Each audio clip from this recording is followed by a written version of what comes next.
Review time. Ini olahan kentang udah jadi guys. Kita waktunya review apakah enak apa enggak. Waktunya apa sayang? Makan.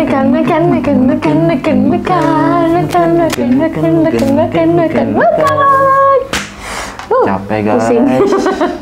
Oke, nah ini gue guys referensinya dari channelnya siapa sayang? Cooking list dan juga sudah ditonton berapa kali? 1 juta guys.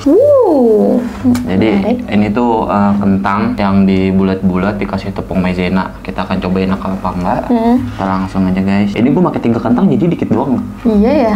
Pakai 400 gram kentang jadi cuma berapa biji nih? Ini kayaknya keret deh. Coba ya. 1, 2, 3. Oh iya. Oh, Ini kriuk guys. Dan ini enak. Dan pas lagi digigit itu di dalamnya itu masih ada serat-serat kentang yang diparut itu.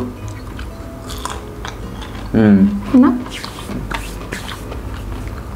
Ini silakan dicoba buat cemilan di rumah sambil nonton bola gitu, walaupun nggak jadi ya Piala Dunia umur 20-nya. Tapi ini ada rasa yang strong ya saya. Ada atau ada garamnya ya? Ada ini deh. Enggak sih. Kalau kata aku sih pas, nggak ada yang strong. Ada yang strong. Mungkin kamu dapat lada yang masih ngegumpel kali.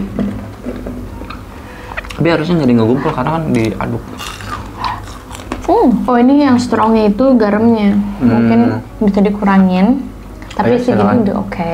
Silakan dicoba dikurangin guys kalau misalkan memang kalian di rumah mau coba buat. Tapi kalau gue pribadi ini udah pas. Nah, suka kalian nggak? Ini di atasnya harusnya kan di video referensinya ditaburin Mr. Cherry atau apa gitu. Gue nggak pakai karena langka barangnya di Indonesia. Oke, kita mau lanjutin nyemil ini. Jangan lupa di like, Komen, share, subscribe, dan juga tekan tombol loncengnya. Bye bye. Bye.